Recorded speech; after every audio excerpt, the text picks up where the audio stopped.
Well, I think there's been a corrosive effect down in the bottom couple of deciles in many pockets, and that's the point about it. A lot of this is in pockets. Most people in Britain work hard, try hard, you know, commute long distances, particularly in places like London. But there are pockets where you get 2 and 3 generations of families unemployed. You know, right now, a fifth of all of our households have no work, and 2 million children grow up in workless households. Which probably means they will never work either. Exactly. So what you're getting, and they will have kids, and so it goes on. So there is an element of that. And of course, I always think of immigration really on a supply and demand point, which is that the supply is out there and the supply is in the UK, but the demand is desperate. They can't get some of the British people to do that work, so they reach for others who can. So do you think the welfare system generally has just simply been too soft for too long? Well, I think the problem with the welfare system is it was set up to support different issues and problems. What's happened is people have understood how to work that process, and if you grow up in a community where no one works, then it's very difficult for you to understand that work is a vital component for families' lives, not just for money, but for morale, for sense of self-worth. Children grow up in households with work, are more likely to do better, to be healthier. This is really, really important. So this isn't just about getting people to pay taxes, which is often the point that's made, which is true.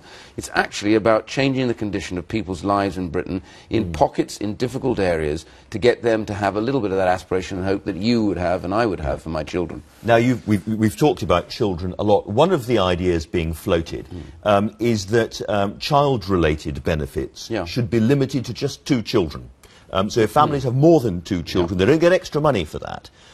Would this be something that sort of starts now, or would it be retrospective? If a family's got 6 children and are on benefits, you're not proposing to take money away from them, are you? No, this would always, I think these kind of things would have to be done with what we call the flow. In other words, as you start to apply, so if you have a large family, the next child would be considered as a 3rd child, or if you had 2, you'd have a 3rd child.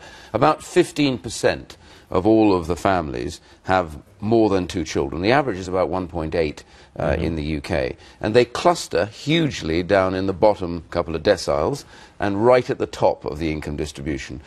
Across the broad swathe of the middle... So the very rich and the very poor have lots of children. Is it right? Most predominantly in the very, very bottom areas. And a large, large proportion, majority, are mostly out of work. And it's not just child benefits, because if you have a larger family, then you have to have a bigger house. And if you have a bigger house, you have to have a housing benefit. You know, in some parts of London, we're paying over 100,000, or were when we came in, 100,000 a year just on the rent for these large families. So it's fair. It's about fairness, ultimately, honestly, Andrew. It's fairness to say, look, those who work hard, get up in the morning, cut their cloth. In other words, we can only afford to have 1 or 2 children because we don't earn enough. They pay their taxes, and they want to know that the same kind of decision-making is taking place for those who are at that stage on benefit.